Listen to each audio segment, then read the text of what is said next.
What if I told you a single insult can cost a man his entire empire? Because that's exactly what happened when my boyfriend's father looked me in the eyes at dinner and called me street garbage. He thought I was powerless, but he had no idea the one company his failing business needed belonged to me. If you've ever been judged for where you come from, this story will hit hard. And by the end, you'll see how one quiet decision turned into the most expensive revenge he never saw coming. Imagine walking into a dinner, expecting warmth, and instead being treated like you wandered in from the street. This chapter reveals the moment everything snapped into place, the moment one man's arrogance exposed the truth I had been ignoring. If you've ever tried to fit into a world designed to shut you out, this beginning will feel painfully familiar, and it's exactly where the avalanche started. The Harrington family dinners were always an event, polished, extravagant, dripping in old money charm. I walked into the restaurant trying to blend confidence with calm, knowing these gatherings could tilt either way. Quinn squeezed my hand gently as we approached the long table. His smile said, "We've got this." His father's stare said something entirely different. William Harrington sat at the head like a king on a throne, his expression sharp enough to slice through crystal glass. I had seen him judge people before. I just never expected the full weight of that judgment to land on me tonight. As the courses arrived, he kept circling back to questions about my childhood, not with curiosity, but with a scalpel. "So, Zafira," he said, swirling his wine, "what's it really like growing up, where you grew up?" Conversation at the table thinned. I kept a polite smile, challenging, but it taught me to build something of my own. He chuckled, slow, condescending. "Some people climb, some people pretend they've climbed." Then he looked straight into my eyes and murmured, just loud enough for the whole table to hear, "Street garbage always tries to sit at golden tables." The table froze. The air was a vacuum. Quinn immediately leaned forward. "Dad, don't talk to her like." But I raised my hand, stopping him. This was the moment a person reveals exactly who they are. I calmly placed my napkin beside my plate and stood up. "Thank you for dinner," I said. "I think I've heard everything I need to hear." William smirked, thinking he'd just won some twisted competition, but he had no idea he'd just lit the fuse to a billion-dollar explosion. Outside, Quinn rushed after me, apologizing breathlessly. But this wasn't about an apology. It was about clarity, and what happens when someone mistakes kindness for weakness. And at that moment, I made a decision that would flip his father's world upside down. Ever notice how some people only see what they expect to see? William looked at me and saw nothing, but he never bothered to look deeper. This chapter reveals the truth he never imagined, that the woman he insulted held the key to his empire's survival. And once you understand that, everything else clicks into place. Quinn stood beside me in the parking lot, torn between anger and heartbreak. "Zafira, I don't know what to say." "He had no right. He's always been Quinn," I said gently. "Tonight didn't change your father. It just exposed him." He fell silent, because he knew I was right. I got into my car, took a deep breath, and unlocked my phone. My assistant, Donnie, answered on the first ring. "Zafira, everything okay?" "Donnie," I said, my voice calm, in a way that only comes after a line has been crossed. "Pulled across Technologies, Harrington Industries merger from the morning agenda. Effective immediately." Silence, then a sharp inhale. "The whole deal, the full acquisition, all of it, you got it." I hung up, staring ahead at the glowing restaurant windows in the distance. Inside, William Harrington was sipping his wine, believing he had put me in my place. He had no idea he'd just thrown away the only lifeline his company had left. Harrington Industries had been bleeding for years. Bad investments, sloppy leadership, failing divisions. Their last hope was Cross Technologies. My company, the one I had built from the ground up with no investors, no family money, no safety net. The irony was almost poetic. The man who called me street garbage needed me more than he needed air. But that was the thing about men like William. They only respected power when it slammed into them like a brick wall. Tonight I decided to pick up that brick. On the drive home, I felt no anger, only clarity. People like him didn't learn from lectures or confrontations. They learned from consequences. And I wasn't ending the deal out of revenge. I was ending it because people like William used companies like mine to maintain their empires built on entitlement. And I was done being a part of it. The merger was gone. His safety net was cut. The fall had officially begun. Ever watch a powerful person realize they're powerless? Those first cracks are unforgettable. In this chapter, the ripples from one cancelled deal begin hitting Harrington Industries like waves on a sinking ship, and William realizes too late that his insult had a price tag attached. The next morning, my phone started buzzing before sunrise. Not from Quinn, not from William, but from the people who knew exactly what the cancellation meant. First was Harrington's CFO, a man usually as composed as marble. "Ms. Cross," he said, voice shaking, "there must be some mistake. The merger documents were withdrawn." "No mistake," I said. "May I ask why?" "Because," I answered, "our companies are not aligned in values." He went silent. He knew this wasn't a negotiation. It was a verdict. By 9 a.m., the financial news outlets were already reporting Cross Technologies abruptly exits, $2 billion merger. Stock analysts speculated. Investors panicked. Harrington shareholders began firing emails at the board demanding answers. And William, he finally called. Not once, not twice, 7 times. I didn't answer. By 10:15 a.m., security called up from the lobby. Double quotes, "Ms. Cross, there's a William Harrington here asking for you." Of course he was. When power crumbles, desperation walks in. I let him wait 58 minutes, not out of cruelty, but because for the first time in his life, he needed to understand what it felt like to not be prioritized. When he was finally sent to my office, he stormed in with an expression equal parts fury and panic. "Zafira, this is ridiculous," he snapped. "You can't just pull the deal." "My board, I can," I said calmly, and I did. He stood there, stunned, because for the first time ever, balking didn't work. He tried again, softer this time. "Look, about last night, I may have been harsh." "Harsh," I repeated. "You humiliated me in front of your entire table." He looked away because he knew I was right. But an apology wasn't what I came for, and he was about to learn why. Have you ever heard someone apologize, but every word was just another attempt to protect their ego? That's exactly what this moment felt like. In this chapter, William tries to backpedal, not because he regrets the insult, but because he finally realizes what it cost him. And once you see how hollow his words were, you'll understand why the deal had to die. William straightened, his tie as if pulling himself together would magically rebuild, the walls collapsing around him. His voice softened in a way I had never heard before. Rehearsed humility, not genuine remorse. "So I may have said things I shouldn't have last night. You called me street garbage," I said plainly. He flinched. I was out of line. "I can admit that." Buffy didn't say he was sorry. Not once. "What you said," I continued, "wasn't just rude. It showed exactly how you see people who weren't born into money. That's the problem. You're blowing this out of proportion." He snapped. "This merger is bigger than personal feelings." I leaned forward. "That's where you're wrong. Business is personal. It's built on trust, respect. If your company culture mirrors your behavior, then I have no interest working with you." He exhaled sharply, the mask slipping. "Zafira, if this merger doesn't happen, Harrington Industries will be in serious trouble. We need your technology to stabilize our losses." "So I've heard," I said. For a moment, the room went utterly still. His eyes flicked up, suddenly sharper. "You knew," he muttered. "You knew this the whole time." I did. "And you still walked away." I did. He stepped closer, as if proximity would change the decision. "Do you have any idea what you're doing? You could destroy my entire company." I didn't look away. "Then maybe it's time for your company to face the consequences of its leadership." The truth hit him hard, not because he understood the lesson, but because he realized I wasn't bluffing. "This isn't fair," he said under his breath. "You're punishing an entire corporation because of one comment." "No," I replied. "I'm refusing to support a culture that elevates arrogance and crushes people who don't come from money. You made it clear what you stand for." He swallowed hard, the weight finally settling on his shoulders. "And what about Quinn?" he asked suddenly. "You're dragging him into this?" My voice softened, but only a fraction. "Quinn is an adult. He'll choose who he wants to be and what values he wants to live by." William's expression shifted, fear and disbelief, mixing like oil and water. Because for the first time in his life, someone wasn't bending, someone wasn't bought, someone wasn't intimidated. And that terrified him more than losing money ever could. I stood, signaling the end of the conversation. "The merger is off. My decision is final." He opened his mouth, searching for one last argument, but none came.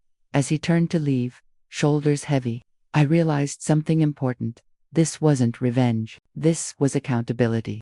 Here's the moment everyone underestimates. The quiet, trembling second when someone realizes they can no longer hide behind their family's shadow. This chapter reveals the crossroads Quinn faced: loyalty to the empire he was born into, or loyalty to the values he believed in, and the choice he made changed everything. William left my office defeated, but the moment he stepped into the elevator, Quinn entered through a different door. His expression said it all. He already knew. "You canceled the merger," he said. "I did." He sat down slowly, rubbing the back of his neck. "My father, he's losing his mind about it." "I'm not doing this to hurt him," I said gently. "I'm doing this because he showed me who he is." Quinn nodded. "I know, and I should have stood up more last night." "You tried," I said. "But this isn't your burden." He looked up, eyes conflicted. "It feels like it is. My whole life. My father taught me power was something you inherited, that the world bends for you if you bend it hard enough." "And what do you believe?" I asked. He took a long breath, the kind that comes before a truth finally breaks free. "I believe what you've built is real. I believe in respect. And I believe my father crossed a line he can't uncross." There, it was the shift. The moment he stopped being the son of a powerful man and started being a man with his own values. "What happens now?" he asked quietly. "You decide who you want to be," I said. He leaned forward. "I want to be with you, but I need you to know something. I'm done letting him shape who I am. I can't live under his thumb anymore." This wasn't just a declaration of love. It was a declaration of independence. "What are you planning?" I asked. "A new career, a new direction. Something that isn't tied to Harrington money or Harrington power." I studied him for a long moment. There was no fear in his voice this time, only certainty. "Quinn, if you walk away from your father's empire, you may lose everything." He shook his head. "No, I'll lose what wasn't mine to begin with. What I'll gain is finally living on my own terms." In that moment, something inside me melted, because love isn't proven through gifts or promises. It's proven through choices. Quinn wasn't choosing me over his father. He was choosing himself over his father's expectations. And that choice would shift their entire family's future. Powerful men rarely fall alone. Their downfall drags entire empires with them. In this chapter, William's world finally fractures. The board he once controlled begins to question him, and the consequences of one insult ripple louder than he ever imagined. This is where accountability becomes unavoidable. If William thought he could smooth things over behind the scenes, he was wrong. The corporate world wasn't sentimental. It was survival-driven, and the moment Cross Technologies walked away, Harrington Industries smelled smoke. Within 24 hours, the stock dipped. Within 48, investors demanded an emergency board meeting. Within 72, rumors of leadership concerns leaked to the press. I received a formal message from the Harrington board requesting a private talk. I expected damage control. I expected excuses. I expected begging disguised as negotiation. But what I didn't expect was honesty. Their spokesperson, a composed woman named Mara, got straight to the point. "Ms. Cross, we're aware William visited you. We're also aware he may have been the catalyst for your withdrawal." I raised an eyebrow. "Catalyst is a polite word for it," she exhaled. "We want to know, if leadership were to change, would Cross Technologies reconsider a merger?" I didn't answer immediately. Instead, I let the silence settle, forcing them to feel the full weight of what they were asking. "Why now?" I finally asked. Mara folded her hands. "Because we cannot anchor our future to outdated values or unpredictable leadership. Times are changing. Our company must change with them." This woman understood something William never had. Respect is not optional. "I'm open to revisiting discussions," I said carefully, "but only under leadership that aligns with our principles." Mara nodded. "Understood." By the next morning, multiple board members confronted William. They demanded accountability. They demanded explanations. They demanded stability. And William had none to give. He blamed me. He blamed the board. He blamed overreaction. But the truth was simple. He had become the liability. That the final blow came during a closed-door vote. The board removed him as CEO, unanimously. The same man who once sat at the head of the table, judging others like they were inferior, had just been ousted by the very people he believed would never turn on him. That afternoon, Quinn walked into my apartment with a strange expression, sadness for his father, but relief for himself. "It happened," he said quietly. "He's out." I nodded, placing my hand over his. This was inevitable. William had built his empire on entitlement, but the world had shifted and it no longer bowed to men like him. When old empires fall, new ones have the chance to rise stronger, cleaner, and built on integrity instead of ego. This chapter reveals how everything transformed once the toxic leadership was finally gone. And if you've ever wanted proof that respect creates real power, this is where you'll find it. In the days following William's removal, the tone of Harrington Industries shifted dramatically. The tension that once lingered like stale smoke was gone. Meetings became transparent. Conversations became productive. People who had once walked on eggshells were finally breathing.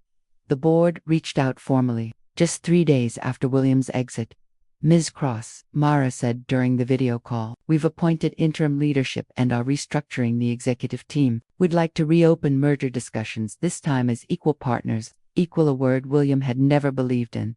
I leaned back in my chair, processing the offer. "Before we move forward," I said, "I want to understand your vision. What changes are you planning?" Mara smiled, a real smile, not the corporate mask. "We're shifting toward a modern approach. More diversity in leadership, more transparency in operations, and more collaboration instead of hierarchy." It was the first time I felt aligned with Harrington Industries, not because of their name, but because of the people now steering its future. "Then, let's begin," I said. The next few weeks were a whirlwind. Lawyers drafted new agreements. Engineers from both companies met to discuss integration. For the first time, our teams spoke the same language: innovation, responsibility, respect. As the new structure took shape, the board extended another offer, a position for Quinn, head of strategic development. He hesitated when he first told me. "I don't want the job because of my last name," he said. "You're not," I told him. "You're getting it because you're smart, capable, and independent,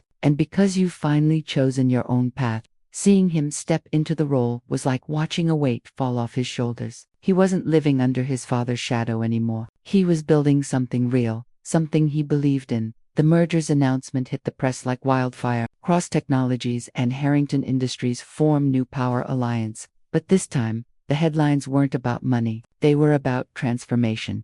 William, meanwhile, stayed silent. No interviews, no statements, no appearances. Because the world he controlled no longer existed, and the world that replaced it had no space for him. As I walked through the newly renovated headquarters, seeing employees excited instead of anxious, I realized something important. This wasn't just a business decision. It was a cultural reset, and it all started from one moment of disrespect that exposed everything needing to change. Some downfalls are loud, explosive, and public. Others are quiet. The slow crumble of a man who finally realizes his power was an illusion. In this chapter, we see what happens to William after the empire slips through his fingers, and why silence can be louder than any apology. 6 months after that infamous dinner, William Harrington was no longer the titan whose word once shook boardrooms. He had retreated into a private, self-contained world, choosing isolation over facing the consequences of his arrogance. He didn't show up to family gatherings. He didn't attend industry events. He didn't attempt to rebuild his reputation. He simply disappeared from the world he once dominated. I heard bits and pieces through Quinn's relatives, whispers of an ego shattered, a man unwilling to face what he'd become. Some felt sympathy, others felt relief, but all of them agreed on one thing. The downfall wasn't caused by the merger. It was caused by the blind entitlement that had driven his decisions long before I ever walked into that restaurant. One afternoon, I found out that William had relocated temporarily to a quiet property outside the city. No assistants, no board members, no entourage. Just silence. Quinn debated visiting him. "He's my father," he said quietly, "but I don't know if he wants to see me." "He may not," I replied, "but that doesn't mean you can't offer him a path back." He nodded, though he didn't make the trip that day. William's life had become a mirror, one he had never been forced to look into before, and now, stripped of power, he was finally seeing the reflection clearly. He had underestimated me. He had underestimated our relationship. He had underestimated the very son who now stood taller without him. But more than anything, he had underestimated the cost of disrespect. As for the world outside his quiet retreat, it moved on.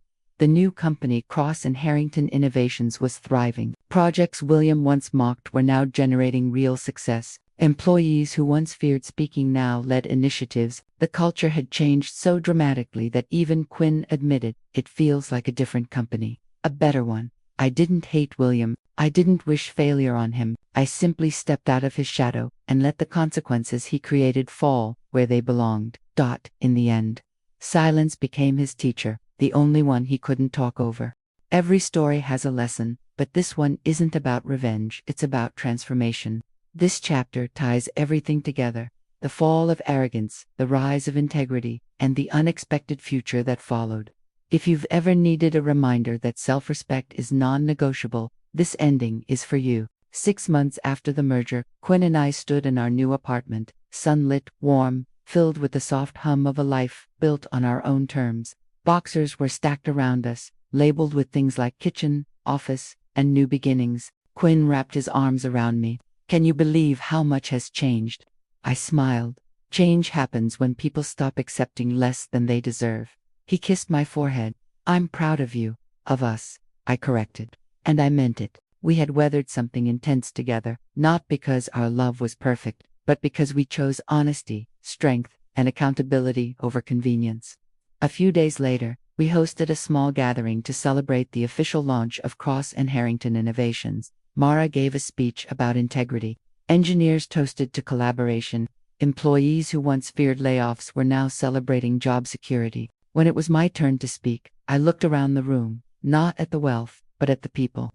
"I grew up being told that respect is something you earn," I said. "But the truth is, respect is something you give first. When you lead with empathy, integrity, and fairness, people rise with you." Quinn squeezed my hand under the table. The audience applauded, not because of a merger, not because of a deal, but because they felt seen, heard, valued. Later that evening, Quinn took me aside, his voice trembling in the best way. "I've been waiting for the right moment," he said. "And I think this is it." He pulled out a small velvet box. When he opened it, my breath caught. A simple ring, elegant, meaningful, nothing flashy, everything genuine. "Zafira Cross," he said softly. "Will you marry me? Not as the son of a CEO, not as part of a legacy, but as the man who wants to build a life with you." Tears filled my eyes. "Yes," I whispered. He lifted me into his arms, spinning me slightly, laughter echoing around the rooftop. In that moment, everything felt complete. Not because he chose me, but because we chose the same values, the same future, the same respect. William didn't attend the engagement celebration. He didn't send a message. He didn't reach out, and that was okay. Healing doesn't always require reconciliation. Sometimes it simply requires moving forward. As the night sky glowed above us, I looked out over the city, the same city I once fought to survive, the same city I now thrived in. One insult didn't destroy William's empire. His arrogance did. All I did was step out of the way and let the truth reveal itself. And if there's one message this entire journey leaves behind, it's this: never let anyone convince you that your worth depends on where you started, because respect isn't inherited, it's earned. With that said, thanks for watching, and until next time.